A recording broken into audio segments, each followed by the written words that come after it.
Takže čaute, moje meno je Maggie a Idy som moja sestra. Jupi. Ty papa. Čau. A dneska možno vyzerám hrozne, lebo som došla od kamošky. A ocitol sa mi pod videom taký krásny komentár. Myslím, že to je čokoládová sušinka, niečo také. A proste, že to mi tak potešilo. Ďakujem ti za krásny komentár. A si fakt, si ma úplne potešila. A ďakujem ti. A ešte jedno ti chcem odkázať. A to je to, že toto video som natočila hneď potom, ako si mi to napísala. A hrozne som to ukázala všetkým, že mami, pozri, čo som mi ocitol pod videom. A ona, že jej, to je pekné. Tak, ďakujem ti.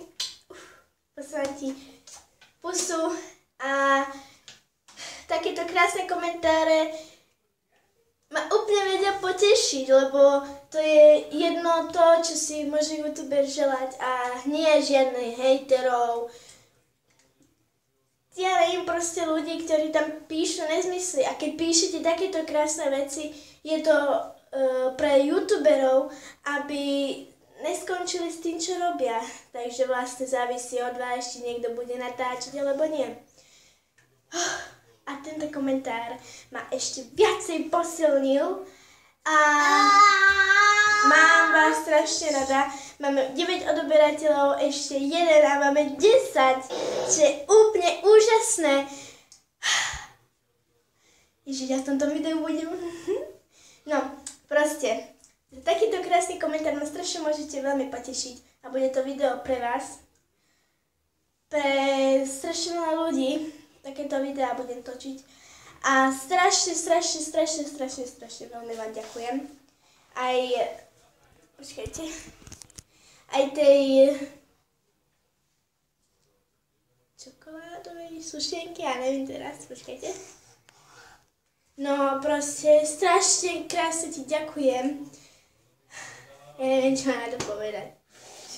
A proste ďakujem. A prosím, ešte jedno som sa vás chcela opýtať, že neviete, ako sa dáva tá profilová fotka na YouTube? Lebo ja som sa to aj kamošov pýtala a oni nevedeli. Hlavne, že to tam majú. Úplne.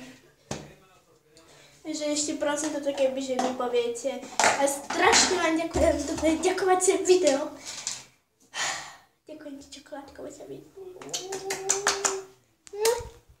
A prepáčte, že dneska vyzerám tak nejako hrozne.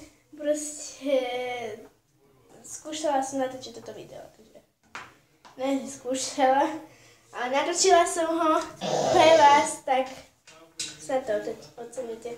A ja sa s vami lúčim. Majte sa fantasticky a s vami bola Maggie a čaute a ďakujem ešte raz krásne.